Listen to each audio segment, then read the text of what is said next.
Сәлем қыздар, бүгін өте ерекше және өте дәмді жапон десертін дайындайтын боламыз.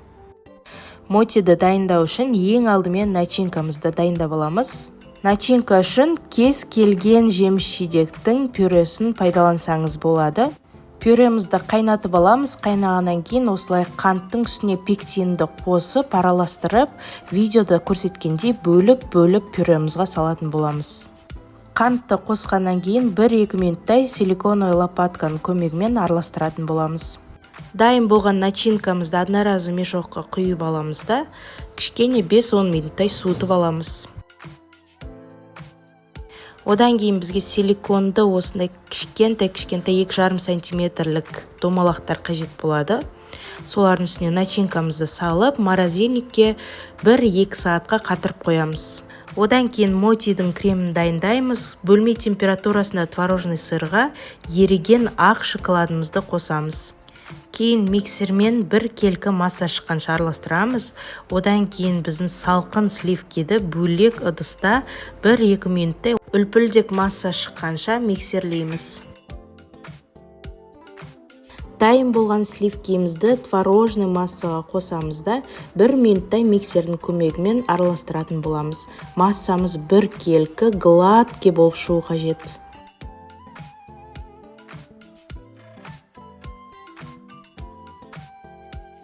Дайын болған кремімізді одноразовый мешокқа салып алып, ішіндегі мотидің начинкасын дайындайтын боламыз.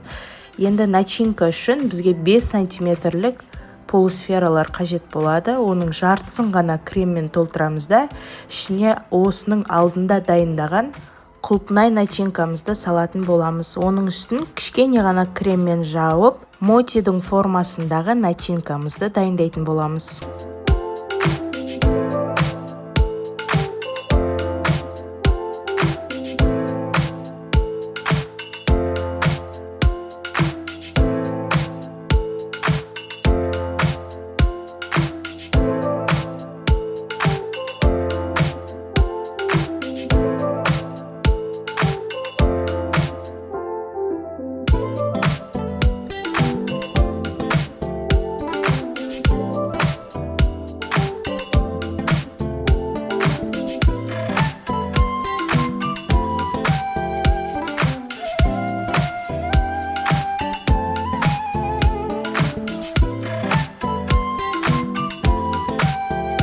Начинкамызды морозилкаға 1-2 саатқа қойып қоямыз. Мотидің қамырын дайындайтын боламыз. Қамыр үшін жабысқақ күріш ұнын қосамыз, оның үстіне қант ұнтағын қосамыз.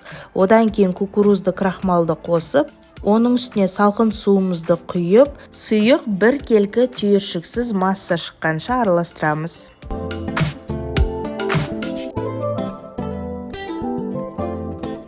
Барлық ингредиенттер біріккен соң, ең соңында сұйық майымызды қосып, 1 келкі қамыр шыққанша араластыратын боламыз.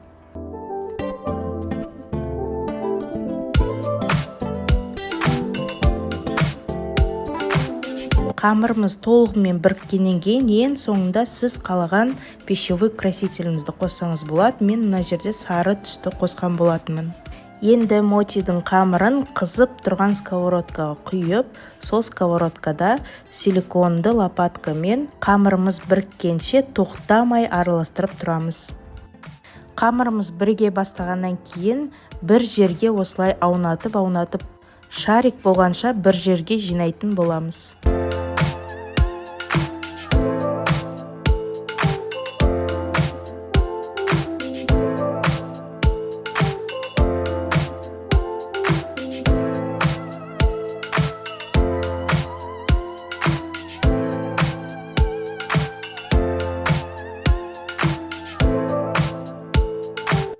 Мотидің дайын қамыры қолға жабыспау қажет. Сол кезде ғана оттан шешіп, астына силиконовый коврикті қойып, үстіне кукурузды крахмалды сеуіп, біздің қамырымызды жұп-жұқа етіп жаятын боламыз.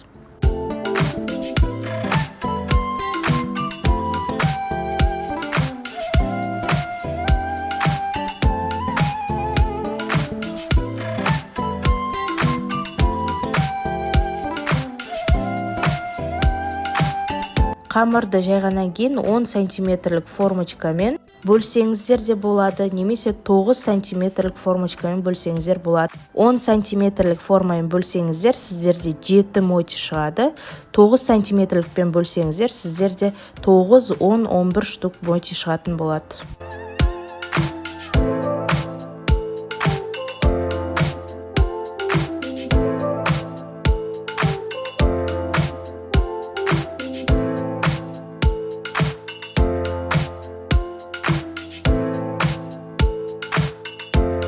Қамырымыз дайын болғаннан кейін видеода көрсеткендей начинкамызды мотидің тестасына салып, осы тура видеодағыдай түйіп мотиді дайындайтын боламыз. Және де мотиді негізі 14 күн морозилкада сақтасаңыздар болады дайын күйінде, немесе холодильникта сақтасаңыздар 48 сағат қана шыдайтын болады. Ал егер осы қамырмен, осы креммен бірақ ішіне балғын жеміс-жидектерді қосатын болсаңыздар начинканың орнына, онда сіздің мотиіңіз 3 немесе 6 сағатқа дейін ғана жарайтын болады. Мотиді түйіп болғаннан кейін астыңғы жағын кішкене ғана кукурузды крахмал жағып қою қажет. Өйткені біз осындай қағаз формочкаларға салғаннан кейін мотиіміз жабыспайтын болады. Достар, осы видео ұнаған болса лайк қойып, каналыма тіркеліп қойыңыздар.